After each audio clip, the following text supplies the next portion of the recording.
नमस्कार, पंजाब केसरी टीवी देख रहे सभी दोस्तों का स्वागत है। आज हमारे स्टूडियो में मौजूद हैं बीजेपी के तेज तरार नेता और विधायक डॉक्टर राजीव बिंदल। बिंदल साहब, बहुत बहुत स्वागत है आपका। नमस्कार, बहुत धन्यवाद। धर्मशाला को दूसरी राजधानी घोषित कर दिया है, इसमें बीजेपी को आपत्ति क्या है?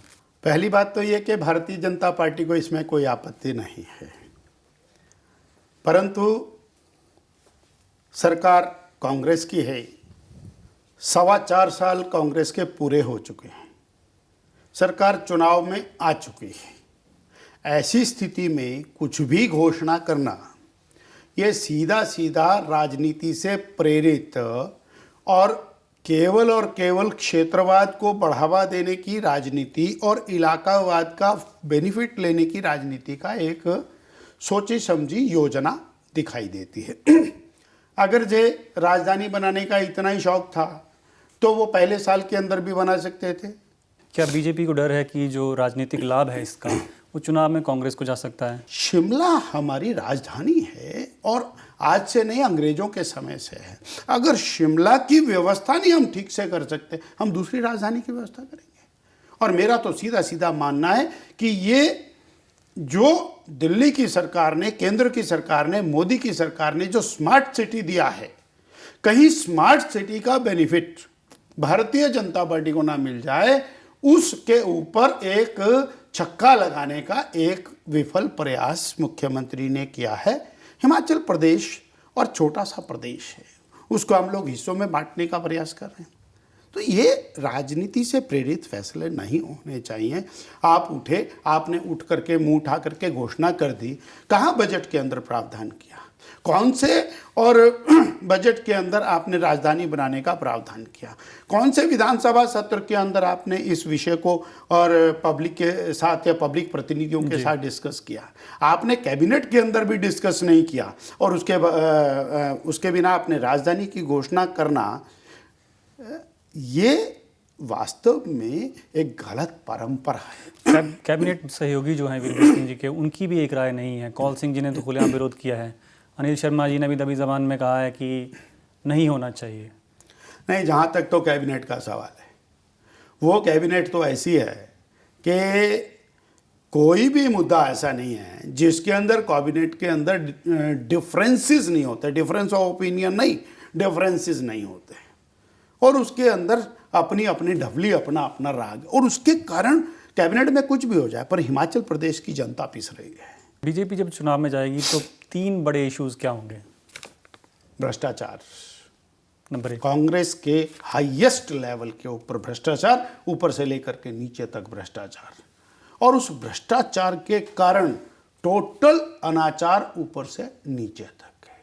दूसरा, यह सरकार टायर्ड और रिटायर्ड लोगों की सरकार है, जिसने केवल और केवल रिटायर्ड लोगों को भर्ती किया, रिटायर्ड लोगों को सारी पावर दी, जो जूनियर्स थे उनको सीनियर्स के ऊपर बैठाया, सीनियर्स जो है हिमाचल छोड़ करके चले गए।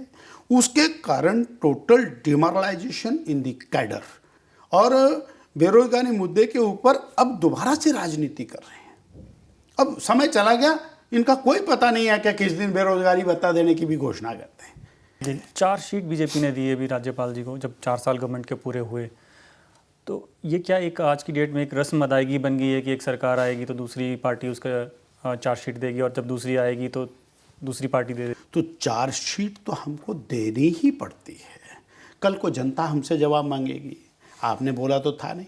और चार्जशीट के अंदर जो मुद्दे दिए गए हैं इतने गंभीर हैं, और वो जो चार्जशीट के मुद्दे जो दिए हैं वो that is tip of the iceberg. जब बीजेपी सरकार में आएगी तो क्या माना जाएगा कि उस चार्जशीट पे कार्रवाई होगी? भारतीय जनता पार्टी स्पष्ट शब्दों के अंदर ये बात घोषणा करना चाहती है, एक एक मुद्दे की विधिवत रूप से इंक्वायरी कराई जाएगी और बिल्कुल ईमानदारी के साथ इंक्वायरी कराई जाएगी, और जो उसके अंदर गलत होगा उसके खिलाफ कार्रवाई। बीजेपी क्या चुनाव से पहले अपना सीएम कैंडिडेट घोषित कर सकती है? जो हमारा हाईकमान है वो इस बारे में निर्णय करेगा, ना तो हम इसमें निर्णय करने की स्थिति के अंदर है, और या फिर विधायक दल इसको तय करेगा। प्रदेश पर इस वक्त 40,000 करोड़ रुपए का कर्ज हो चुका है, एक बड़ा अमाउंट है। बीजेपी कल को सरकार में आती तो कोई दिक्कत नहीं होगी सरकार चलाने में, इतना कर्ज है। बहुत बहुत रेलेवेंट बात आपने कही। ये एक ऐसी चीज़, इस ऐसी लिगेसी और प्रदेश के ऊपर विभिन्न सरकारों ने टाइम एंड अगेन छोड़ी हैं, जिसका एक बहुत बड़ा, सबसे बड़ा चंक माननीय वीरभद्र सिंह जी ने लिया है। ये हमेशा प्रदेश के लिए एक बड़ी परेशानी का विषय है। इसके लिए प्रदेश को अपने सोर्सेज बढ़ाने पड़ेंगे। हमारे पास सबसे बड़ा सोर्स टूरिज़्म है। टूरिज़्म की दिशा के अंदर कुछ भी नहीं हो रहा है, कुछ भी नहीं हो रहा है। टूरिज्म के नाम पर हम सड़क ठीक नहीं करके दे सकते, तो टूरिस्ट क्यों आएगा? क्या बीजेपी ने अपनी पार्टी के स्तर पर कोई ब्लूप्रिंट तैयार किया है इस तरह का कि किस दिशा में भारतीय बढ़ेंगे? जनता पार्टी आने वाले समय में अपना विजन डॉक्यूमेंट जारी करेगी जी। और भारतीय जनता पार्टी ने विजन डॉक्यूमेंट की कमेटी बना दी है और उसके ऊपर काम शुरू किया है। हम प्रदेश को किस दिशा में, किस प्रकार से ले जाना चाहते हैं, वो हम सारा उस विजन डॉक्यूमेंट के माध्यम से परिलक्षित और प्रदर्शित करने वाले हैं। गडकरी जी आए थे, 16 NH देके गए हैं प्रदेश को, 50,000 करोड़ जिन पे खर्च होंगे लगभग करीब। बीजेपी लगातार ये आरोप लगा रही है कि प्रदेश सरकार जो है वो DPR बनाने में देरी कर रही है। क्या संभव है इतनी जल्दी ये सब DPR तैयार करके केंद्र को भेजना और प्रोजेक्ट शुरू अरुण करना? जी, एक तो माननीय गडकरी जी, नरेंद्र मोदी जी ने हिमाचल को 16 नहीं 61 नेशनल हाईवे दिए। 61 नेशनल हाईवे की नोटिफिकेशन की है। नोटिफिकेशन प्रदेश के नेताओं के साथ बैठ करके, प्रदेश के आला अफसरों के साथ बैठ करके नोटिफिकेशन जी। और गडकरी जी ने और केंद्र की सरकार ने कहा है कि इसका भरपूर पैसा हम देंगे, लैंड एक्विजिशन का पैसा भी हम पूरा का पूरा देंगे। और जब इन्होंने कहा कि DPR बनाने का पैसा नहीं है, तब भी उन्होंने कहा कि ठीक है, आप एस्टीमेट भेजिए। इन्होंने एस्टीमेट भेजा और उन्होंने 293 करोड़ रुपया देने के लिए बाकायदा लिखित रूप में इनको आश्वस्त कर दिया। परंतु कांग्रेस इस बात से भयभीत है कि कहीं वो सड़कों का काम शुरू हो गया, उससे भारतीय जनता पार्टी को क्रेडिट ना मिल जाए। इससे भी ज़्यादा जो बहुत बड़ा एक हिमाचल प्रदेश की वर्तमान कांग्रेस सरकार में चार्ज लगा रहा हूँ आपके माध्यम से, उन्होंने किसानों के साथ जो अन्याय किया। माननीय प्रधानमंत्री जी ने प्रधानमंत्री कृषि सिंचाई योजना शुरू की और हिमाचल प्रदेश को कहा कि आप जितनी सिंचाई की योजनाएं चाहते हैं हम 100% आपको देंगे और तुरंत हमारे को आप योजना भेजें। प्रारूप उन्होंने भेजा, इन्होंने अपने बस्ते में डाल दिया और 1 साल तक वो प्रारूप नहीं गया। उसके बाद वो प्रारूप भेजा तो इनकम्प्लीट भेजा। अभी तक हिमाचल प्रदेश की सरकार ने कृषि सिंचाई योजना का प्रारूप ठीक से नहीं भेजा है। इसकी तुलना में हरियाणा ने 12,000 करोड़ रुपए की पहली किश्त प्राप्त भी कर ली है कृषि सिंचाई योजना की। आखिरी सवाल बिंदल साहब, गिरिपार को एक दर्जा, जनजातीय क्षेत्र का दर्जा देने की लंबे समय से मांग चल रही है। राजनाथ सिंह जी भी आए थे, उन्होंने घोषणा की थी कि सरकार बनेगी तो हम इसको दर्जा देंगे। क्या मान लिया जाए कि आने वाले समय में 2-4 महीने में या 1 आध साल में ये मांग पूरी हो जाएगी?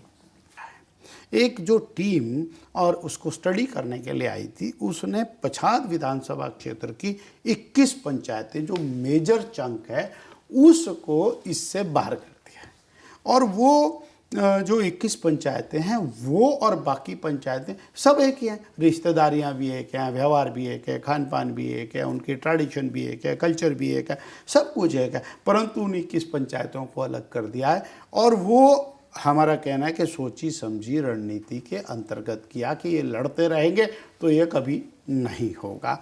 परंतु मामला और 21 पंचायतों को सॉल्व करने का वो प्रदेश की सरकार उसको सॉल्व करे और बाकी मामला केंद्र सरकार को इन्होंने प्रेषित किया है। 21 वाला भी प्रेषित करें तो केंद्र उसके ऊपर पॉजिटिव विचार करेगा, ऐसा हमारा मानना है, क्योंकि पूरे नेशनल लेवल के ऊपर उसके ऊपर विचार मंथन होना है।